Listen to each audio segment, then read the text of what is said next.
Hi folks, welcome to Better Boston Arts, the interview series asking experts how the Boston area art scene can rebuild after the coronavirus pandemic. I'm DigBoston executive editor Jason Pramas, and today I'm talking to Boston-based artist Jaina Cipriano. Hi Jaina, thanks for coming on the show. See how fast that was? It's a very fast intro. Hello. Hi.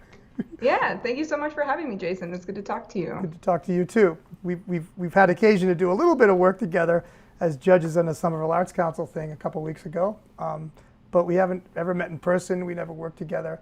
Although I'll have you discussing your process and stuff. I think that some of our artistic goals and influences are similar, so that is interesting to me. So, all right. Well, who are you, Jaina? Tell us about yourself. Tell us everything. The age-old question, right? Indeed. We'll just start right with it. I'm a visual artist. I'm a photographer and a filmmaker mostly. I do a lot of production design, but that really That's okay. I'm here. but that's how we test people. So. Make sure we're paying attention.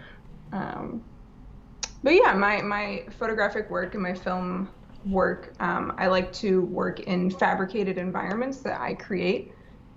So I'm self-taught entirely, and I do a lot of set design and building in my own, and then I either stage, like, most of my work is photography, so I stage these performances that I capture through still images, but I've in the past year been writing and starting to work with film more.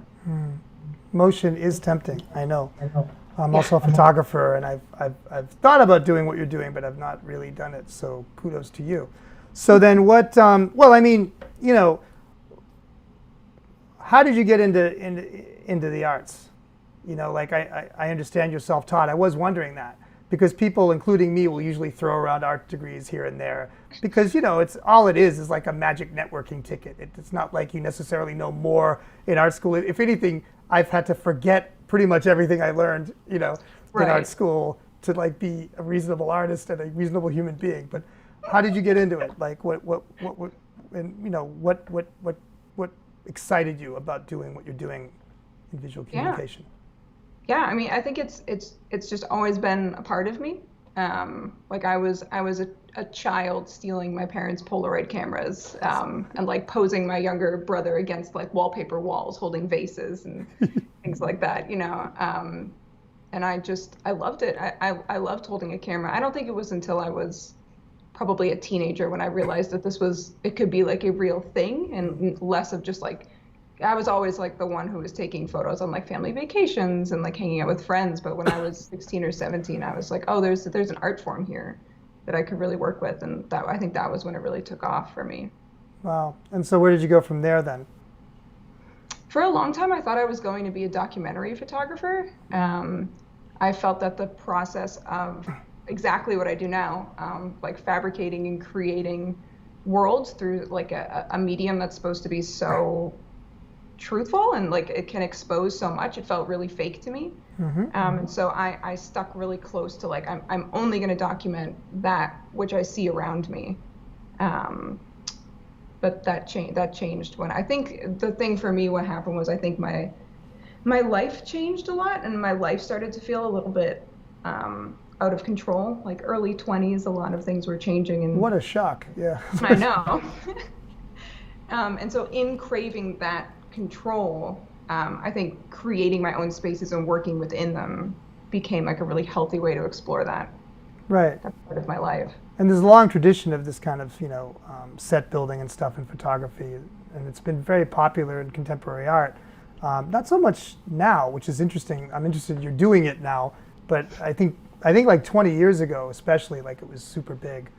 But it's interesting that you started off with this desire to be essentially a realist photographer documenting what is, and it seems like you had some kind of, come to Jesus moment or whatever where you discovered that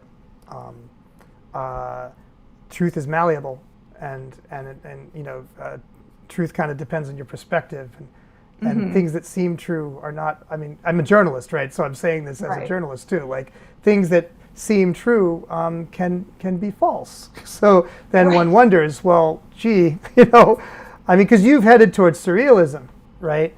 That was your trajectory.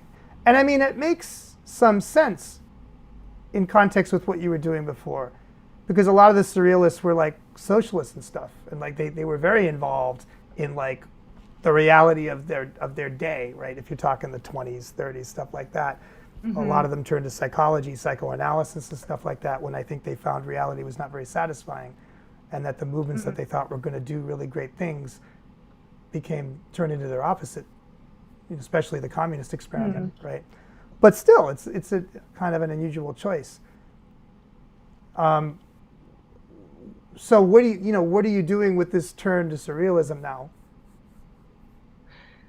So there's so much to explore with it. I find almost in a way it feels more real to me than like working with what's in the real world. I think that my inner world is very complex, and I don't mean that in like oh nobody can understand, but like for me myself, I feel it's difficult for me to parse things out inside of myself and like figure out where certain reactions or emotions are coming from. And working like this has really been a way for me to pull all of that apart and kind of like create a roadmap of it for myself, so I really learn about myself and the things that like I've either repressed or been unable to face because there's not really like a place for that in the world.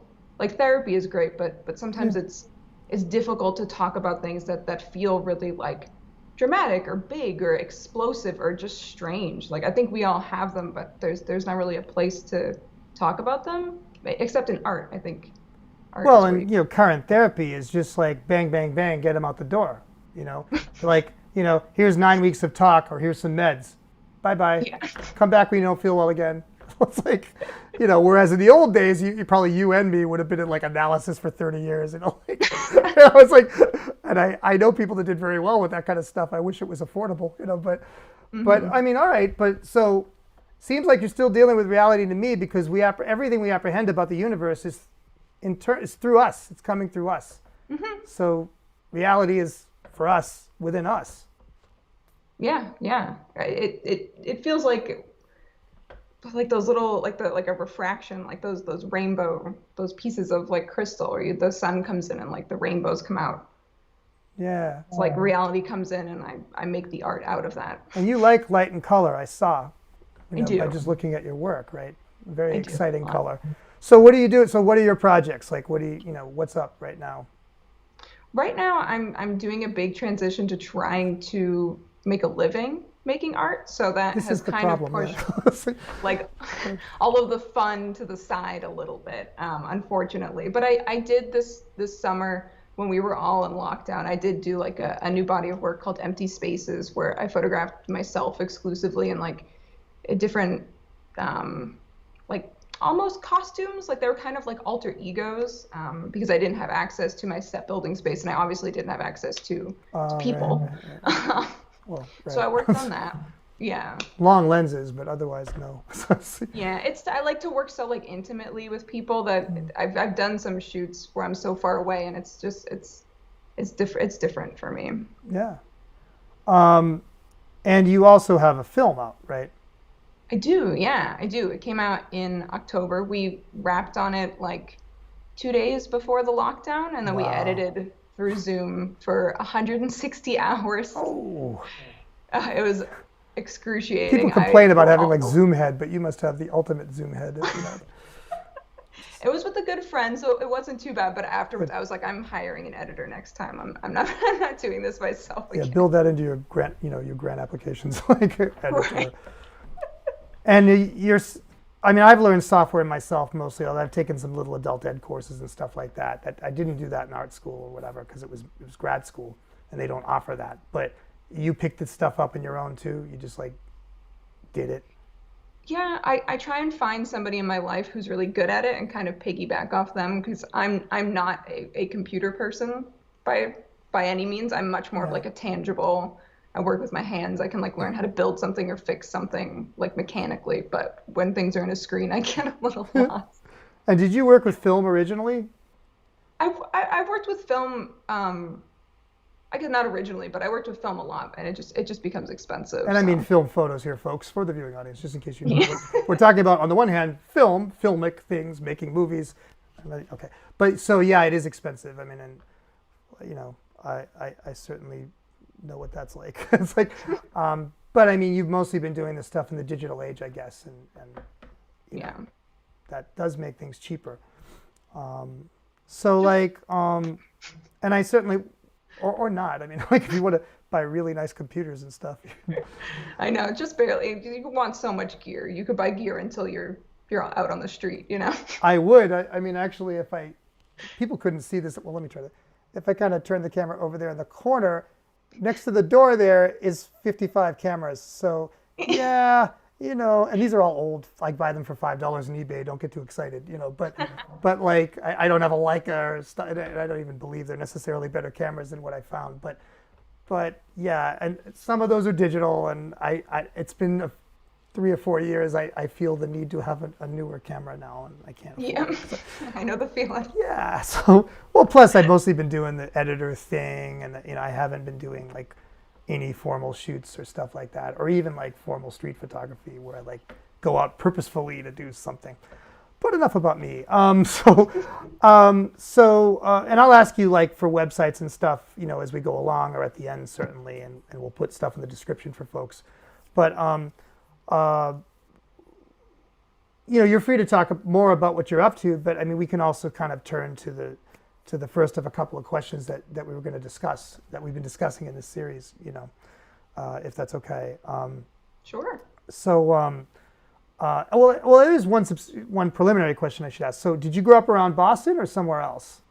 I did. I grew up in Winchester, so like a little suburb of Boston. But my Right. family is very, very rooted in like they own a family business over in Revere and like East Oh, Boston. wow. So Oh, okay.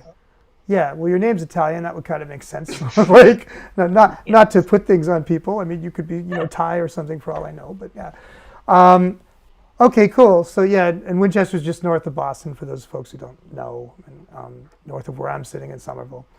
Okay. Well, the reason I ask is, you know, like I'm just getting a sense of how well people know Boston and the art scene, you know, like before we talk about it. Okay. And I mean, you know, you're obviously around here now and you're working here now.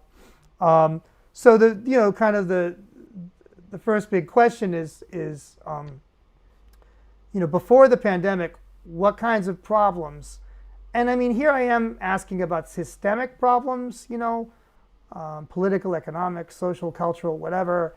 But it can also be individual problems. You know, what kind of problems did you see in the Boston art scene prior to the pandemic that bugged you, that you know you thought were sort of making it difficult for you and other artists to do your thing, do our thing? yeah, I mean, I'm sure the first thing I'm sure everybody thinks of when they hear this question is just space, like the lack of affordable space, and especially for someone like me, I'm working on such a large scale.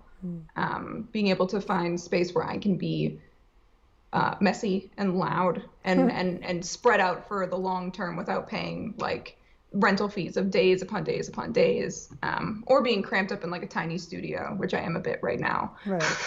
You need a Mass MoCA fellowship is what you need, but it's like Yes, they'll I give you do. like this gymnasium-sized space to work in, and you can go to town, right? Yeah. Yeah, someday. But I mean, that's obviously one big thing, which is I feel like a whole conversation in of itself, and like I'm not the person to solve that problem, but Well, you had the suggestions in your written responses to to what we're discussing here, but I assume you will get to them. But what else? I mean, okay, space. What else do you see? yeah, I think the biggest problem that I feel is really like specific to Boston is this idea of like secrets and proprietary information. Oh, I find a lot of Boston artists don't want to share as if like the way that they light something or the gear that they use or the location that they have gone to yeah. is like the only thing that is keeping them where they are. And I think it's really detrimental to community. And I think that everybody gets better at what they're doing when we work together and we lift each other up. Like and I think that if you feel threatened by something so small like that, then I feel like you really need to like take a look at yourself and where your artwork stands. Because I've definitely felt that feeling before, and then I've been like, oh, this is just a sign for me to up my game. to push myself to work harder. Yeah. Um, Yeah, I mean, you kind of need a tide that lifts all boats. Very few boats get along individually, right? And I don't understand either, because my feeling's always like everything's been done, like in one way or another in life, but also in art, in visual arts particularly. Although this series I'm doing doesn't restrict itself to visual art. We've had dancers, musicians, other stuff, and we'll have more. But a lot of people that come on are in the visual arts, and we've been through postmodernism in the arts, and the idea of the author being dead, the individual creator being a dead concept, that everybody's getting stuff from other people, from the collective unconsciousness, from history, whether they know it or not. Like it's stuff you saw in a commercial, but you didn't even know it was referring to something that somebody did in 1912, like at some Paris exhibition, Right. whatever, and in journalism, right now, I'm certainly one of the proponents of a collaborative spirit. The idea that competition is, if it was ever a good idea among journalists, is not a good idea now, as journalism has, been going down and down and down, and those of us that feel democracy needs journalism, we feel like journalists that are surviving need to work together to help more journalists survive, to survive better. And so I would say the same thing for the arts. But you're kind of the first person that I've talked to, I think, to put it exactly that way, that this is what you see a lot around here. Have you worked around elsewhere in the country or the world as an artist and seen anything different, or what? I haven't. I'm very much like born and bred in Boston. Yeah, me too. Yeah. But I know a lot of artists who have left and go to other places. And they say it feels a little bit different. No, I don't think in like New York, but maybe like in warmer climates. It feels like there's a little bit more of like a community. Well, we have this whole thing here of being in the provinces, whereas the imperial capitals are elsewhere, right? And the arts connects to that strongly because, the idea of success or whatever that is in the arts usually means having rich patrons. And there's, rich patrons crowd into imperial capitals like New York, LA, even Chicago, whereas provincial capitals like Boston, although it likes to think of itself as a global city, we have all these universities and stuff, it's still not the same thing. And people have this weird chip on their shoulder about that. But you would think that would militate towards more collaboration, not less. Right? I mean, and a lot of people are coming out of the same schools or the same scenes. But I mean, that makes sense to me, particularly because we've talked about in other shows, like trying to organize whatever artists to do stuff together politically or otherwise, and it really is like herding cats. Maybe this is part of why it feels like that, beyond the fact that artists are kind of individualists in general, and sort of need the space to do their own thing, or at least do their own thing with a small group of people, not a larger group. So I guess in that sense I've seen it. But okay, that's a significant problem. Anything else that you saw? I think there's this idea of Boston is very conservative, thrown around a lot, which I get told pretty frequently. If I'm doing like a portfolio review or something like that, someone will inevitably say to me like, your work is really fantastic and I enjoy it, but I just don't know if Boston is the place for it. But they also never tell me like where the place is. Where would that be? Like, where do I go? Do I go to Atlanta? Do I go to Miami? Do I go to LA? And they're like, I don't know. I think Boston's too conservative for you. And I do think there's there's a little bit of truth to that.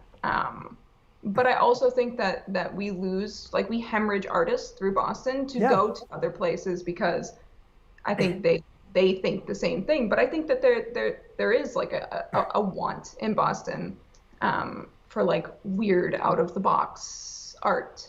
That's not something that belongs on like Newbury Street or something like that. Or does, whether Newbury Street knows it or not. And I used to work on Newbury Street, slinging hash, so I know what that's like too. But I mean, what are you thinking when you say conservative? Boston being conservative, because the rest of the country thinks we're a bunch, and the rest of Massachusetts thinks we're a bunch of commies, whatever that means. I don't know what they think that means either. It means bad. They think it's bad. Okay. Right. What do you think when you say conservative? Right. So I obviously don't mean politically conservative. I guess I mean a little bit more reserved Hmm. when it comes to experiencing something that is like I think of like immersive theater spaces that have happened in New York and how they haven't really made their way to Boston yet. And I think that Yeah, I, that people, yeah, like it was, is it Sleep No More? I can never remember the right names of things, but like personally, I love stuff like that, and I think that there's like Boston has been moving a little bit towards that. Like they've been doing those like immersive, like Instagrammable spaces in Boston, which I feel like is a really like commercially palatable way of doing something that's like a bit more out there. So I feel like we're moving in that I mean, direction. when I was an actor in the '80s, I was in an offshoot of the Living Theater here in Boston called the Free Theater, actually in Cambridge.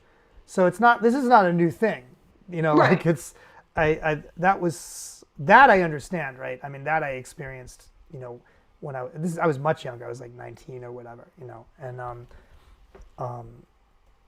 had just been thrown out of BU for politics and stuff, and yeah, and like, I know it happens to all of us, doesn't it? No, it does not. But um, and this kind of stuff goes through waves. But yeah, I can see that. I mean, I think that people in Boston are a little bit more adventurous than the sort of art.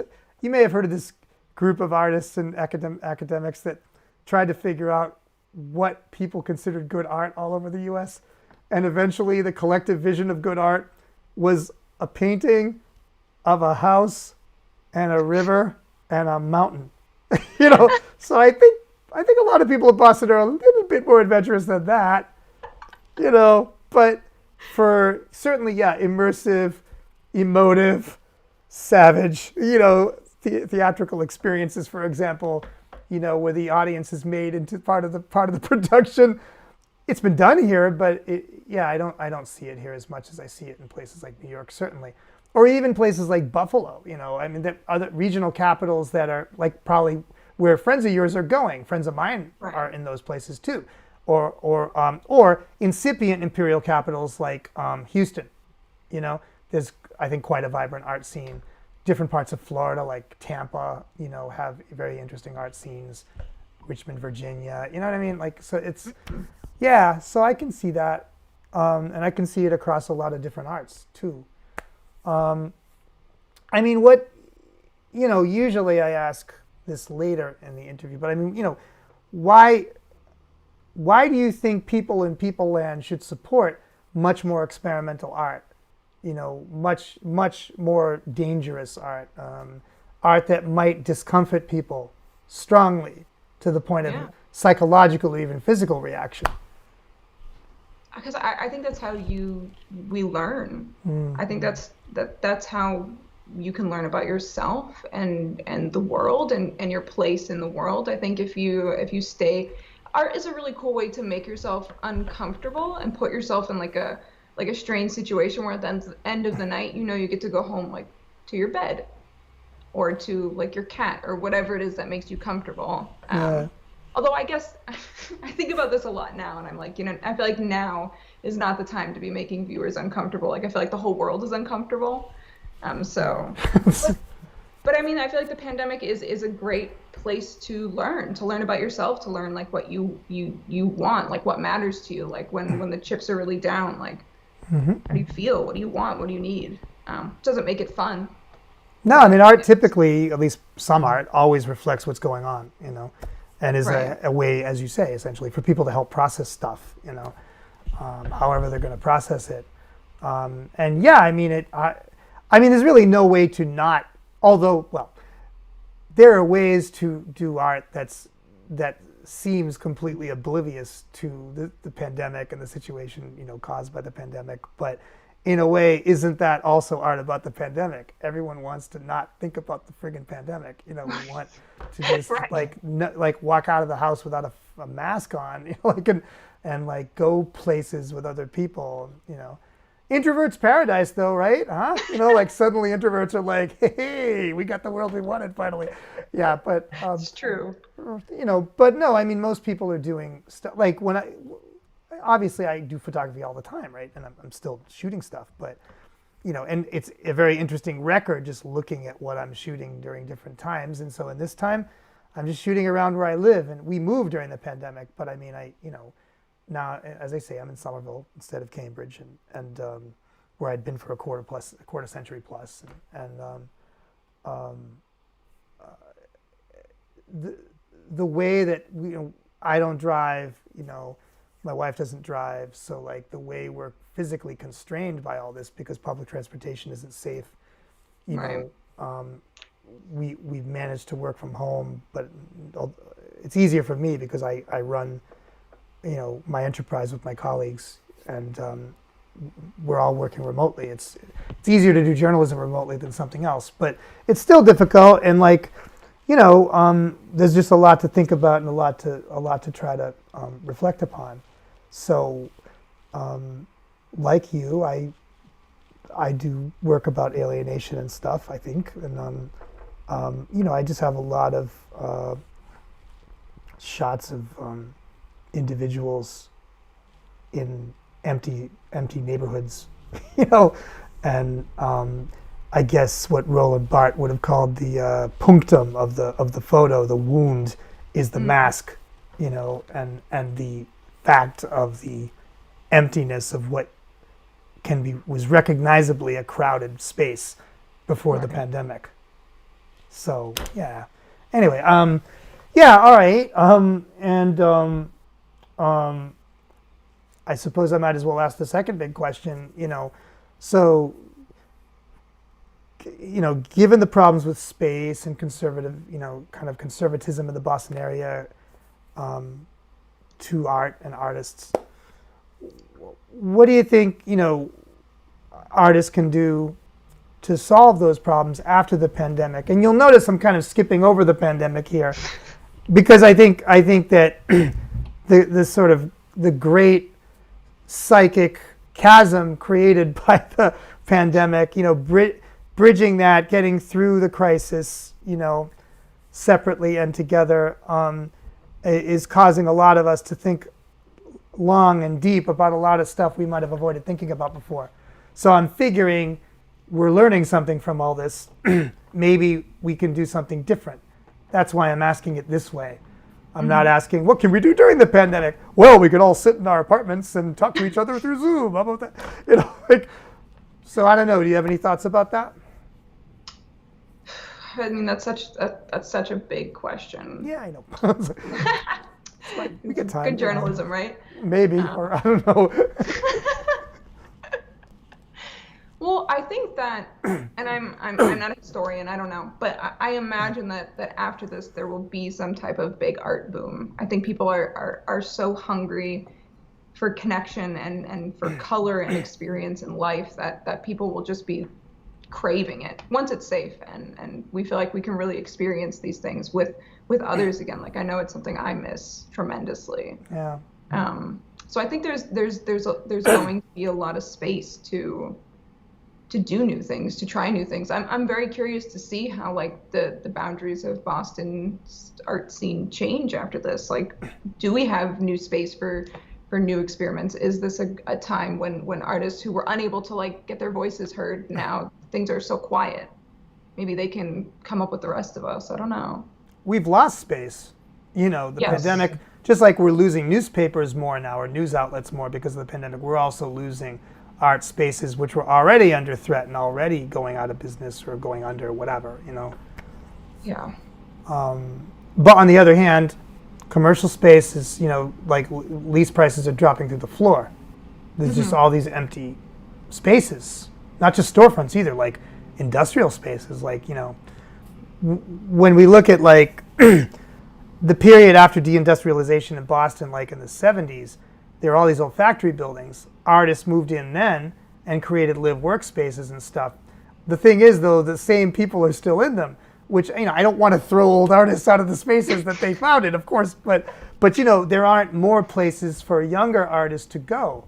And I mean, Right. I'm 54, I'm not a kid, but I didn't start off as an artist when I was young. I didn't know that was a thing for me, once I realized that digital photography let me go click, and produce work that was considered art in this era, then I'm like, oh, okay, I can kind of run with that. But I didn't, so I didn't. I might be old enough to have gotten in those live work spaces myself if I'd started when I was in my teens and 20s as a visual artist, but I wasn't. So I'm effectively like any 23-year-old right now, as regards those spaces. And then Right. in terms of performance spaces, the big space you'd like for your own work, like anything like that, where, all right, there are spaces opening up. Where's the money coming from? Right. Who's going to back this? Like, Right. there's a Democratic administration now, but it's neoliberal, just like the Republicans are. Are they going to kind of get past the whole capitalism thing and start acting like a government and putting money into the arts? Right. Do you think that's a good idea? Like, do you think it helps to have government putting money into the arts, or not? I mean, that's worth asking you. I.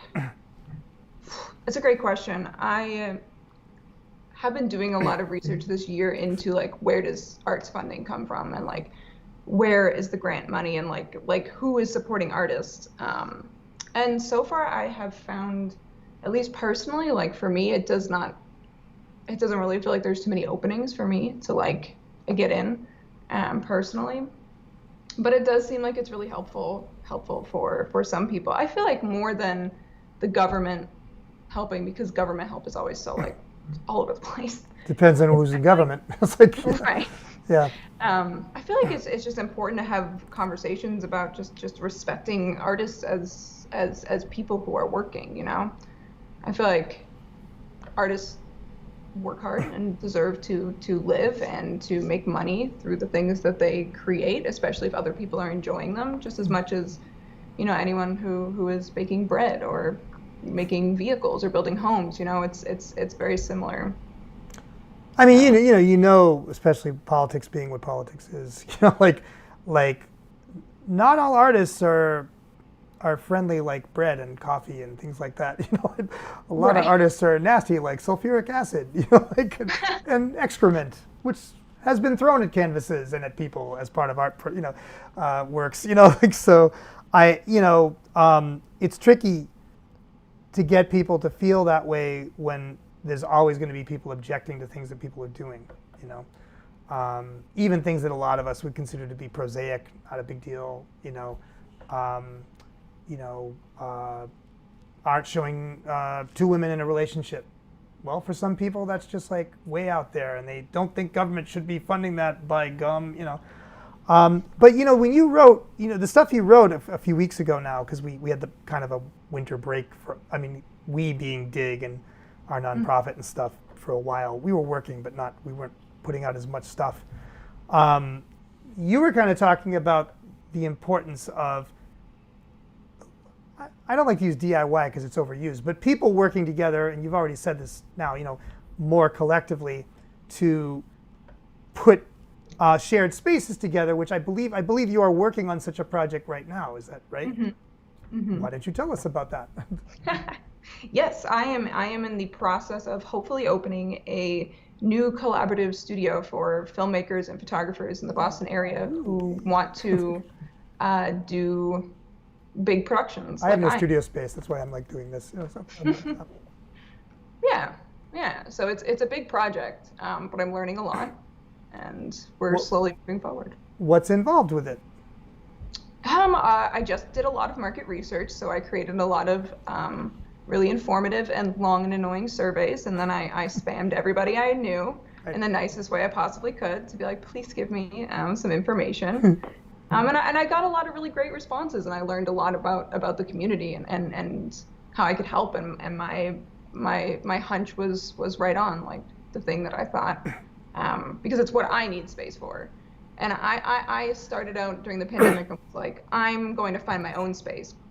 And when I did the price calculations for my own space, I was like, no freelancer is gonna, like, I was like, what if I go get like an abandoned gas station or so, something, and I just use it, and I did the financial calculations, and I was like, I won't make that much money for like 20, 30 years, like forget it.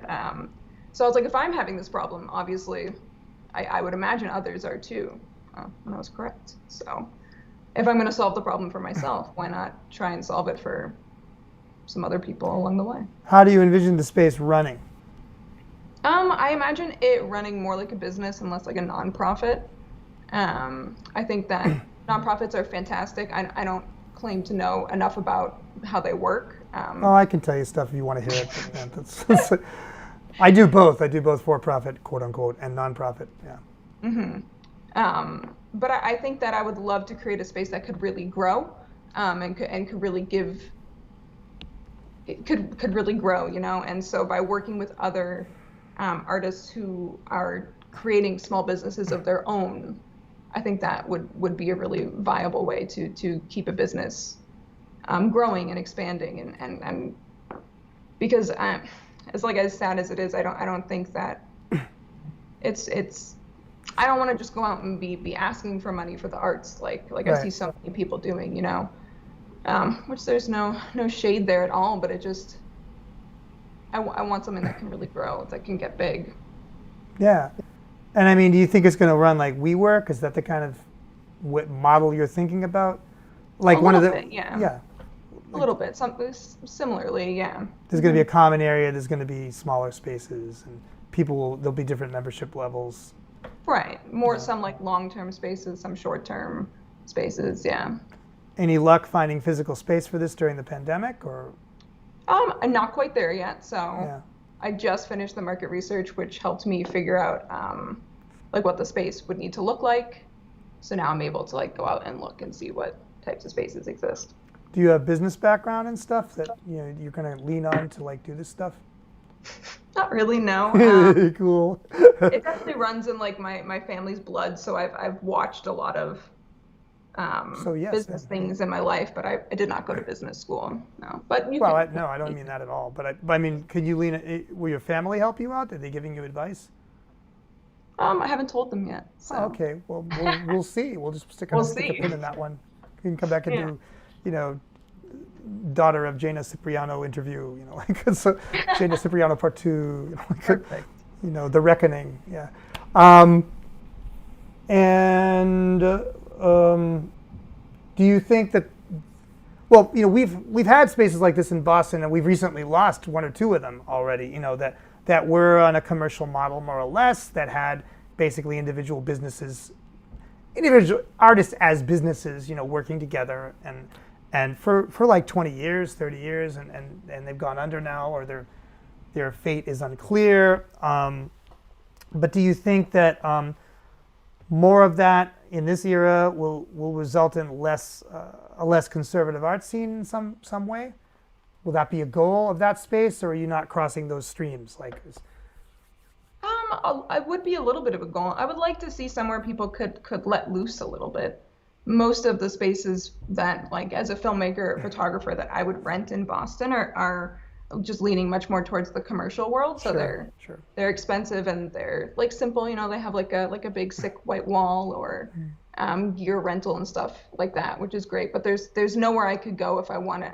At least as far as I know right now. I haven't pitched this idea exactly to any of these companies. Maybe they'll surprise you. But if I was like, I want to dump like 40 gallons of paint on myself, and then and then light a fire, or like build a small house that I then bring like the wrecking ball in, like something that's really messy and involved. Like I feel like they would be like, no, like we have a commercial coming in and you're gonna ruin our space. Do you think you're going to be able to do this in Boston proper, or are you going to have to go outside the city? Like, there's places like Fitchburg where there actually is space and stuff. Also, a lot of junkies, but like a lot of communities that have space have deteriorated a lot. They used to have a lot of industrial jobs or other kinds of jobs. Those all went away, and left the communities in a lurch. And then people get desperate. People turn to drugs and crime and stuff. Yeah. And then you can go in as a colonist, but that's fraught with contradiction, and then also it may not be a convivial environment. Although, not to diss Fitchburg, folks. Fitchburg has a great museum, and I have friends in Fitchburg. But it's not so easy either, and you're not connected to even a provincial major city. You're really out there, in a small city, and it's like when the commuter rail stops running, there you are. Right. So, what are you thinking? In terms of where you'd like to end up? Yeah, I don't think Boston proper like the city is great. Honestly, like forget how expensive space is, but just also like there's never any parking. Um, I would love to be able to offer parking to people, but I think keeping it accessible to Boston, accessible to the T, while being just slightly outside of Boston, I think is probably the best move for everyone space wise. Yeah.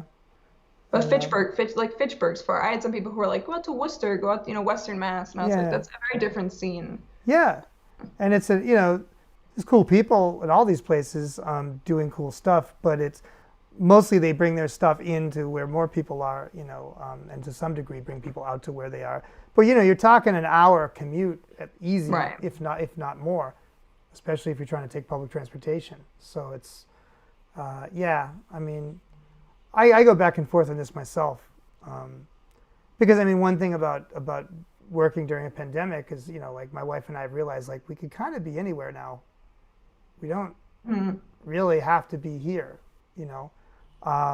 and would it be worth going somewhere else that's cheaper, as many of my friends and apparently your friends have done, and that has more space and is a little more willing to put up with very independent, very kind of idiosyncratic people.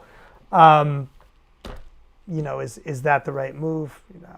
I don't know, right? But I mean, I think there's a lot of communities near Boston that, let's say Everett, that already have kind of some interesting underground, at least art leaning or art facing scenes, like a kind of underground club scene or an underground fashion scene, stuff like that, that can easily be plugged into. And I think a lot of the younger people I see doing stuff in places like that would love to talk to people, like you. I don't know everybody personally, but I'm just saying my sense is, that well, once we can congregate again, Right. that there could be some very interesting chemistry, and also it would be a lot less white, it would be, Yeah. which is nice. I encourage this. I love like Everett, Chelsea, Revere Yeah, area. I worked there for a long, like I worked in my family business there for a long time, and it's right. a little crazy, but it's very vibrant. Right. It's like, yeah, and all my other stuff about, crime, drugs, and everything. I mean, this is Right. always the case, but, well, where isn't it the case right now anyway? So, yeah. Okay, Wellesley, but other than, Waylands, Sherburne, all these places. Um, Although, interestingly, like the kind of oxy plague affected all these bedroom fancy communities too. It's interesting. So, anything else you would like to add? I don't want to just make you keep talking about whatever. I mean, like, but do you want to talk about where people can how they can get in touch with you? Like, Yeah. Yeah, go right sure. ahead. How can they get in touch with you? I should have like a list of all of my stuff now. So if you want to get in touch with me and see my artwork, you can go to my website, jainaphoto.com. You can see my photo work there. You can see how to hire me, different projects I've worked on. You can see my film, which And is how on do you YouTube. spell Jaina Photo? Oh, phonetically. It's Jaina. There we go. Uh, Schismatic Photo. spelling. To use that word Yeah. twice in one interview. Yeah. So it's Yeah. okay. And any other stuff you want to point people to, like your particular works, or is everything there? It's all there. I have 3 bodies of photographic work made over the course of the last 4 years, and then I have my film there too. And then if you want to find out more about this space I'm trying to make, we have a very small landing page right now, wonderlandma.com. Also on Facebook, so you could like us there, and hopefully we'll have more information about that soon. Cool. Great. All right. Well, Jaina Cipriano, thank you so much for coming on Better Boston Arts today. It was nice talking with you. Of course. And everybody check out her work. Yay. And we will hopefully follow up in the future after the pandemic, if not before. Sure. So bye, folks. Thanks for watching. Bye. Bye. And you can stay on while we. Okay.